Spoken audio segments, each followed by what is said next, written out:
আসসালামু আলাইকুম। পবিত্র ঈদ উল আজহার শুভেচ্ছা ও ঈদ মোবারক জানাচ্ছি সবাইকে। বাংলাদেশ জাতীয়তাবাদী দল বিএনপি কম্বোডিয়া শাখার পক্ষ থেকে সকল প্রবাসী বাংলাদেশী ও নেতাকর্মীদের প্রতি আন্তরিক শুভেচ্ছা ও ভালোবাসা।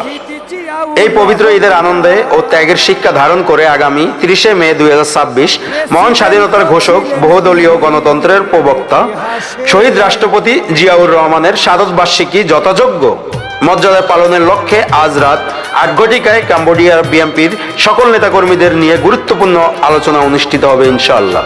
উক্ত আলোচনায় শহীদ প্রেসিডেন্ট জিয়াউর রহমানের স্মরণে বিভিন্ন কর্মসূচির দায়িত্ব বন্টন এবং সার্বিক পরিস্থিতি নিয়ে গুরুত্বপূর্ণ সিদ্ধান্ত গ্রহণ করা হবে। তাই কম্বোডিয়া বিএনপির সকল নেতাকর্মীদের সময় মতো উপস্থিত থাকার জন্য বিশেষভাবে অনুরোধ জানানো যাচ্ছে। আজ রাত 8 ঘটিকায় মাধ্যম হোয়াটসঅ্যাপ গ্রুপ কল। সবাইকে আবারও জানাই পবিত্র ঈদের শুভেচ্ছা। ঈদ হোক ত্যাগ, ঐক্য ও মানবতার বার্তা বহনের অনুপ্রেরণা। ধন্যবাদ। শাহিন রেজা, সদস্য সচিব, কম্বোডিয়া বিএনপি। বাংলাদেশ জিন্দাবাদ। জাতীয়তাবাদী দল বিএনপি জিন্দাবাদ। কম্বোডিয়া শাখা বিএনপি জিন্দাবাদ।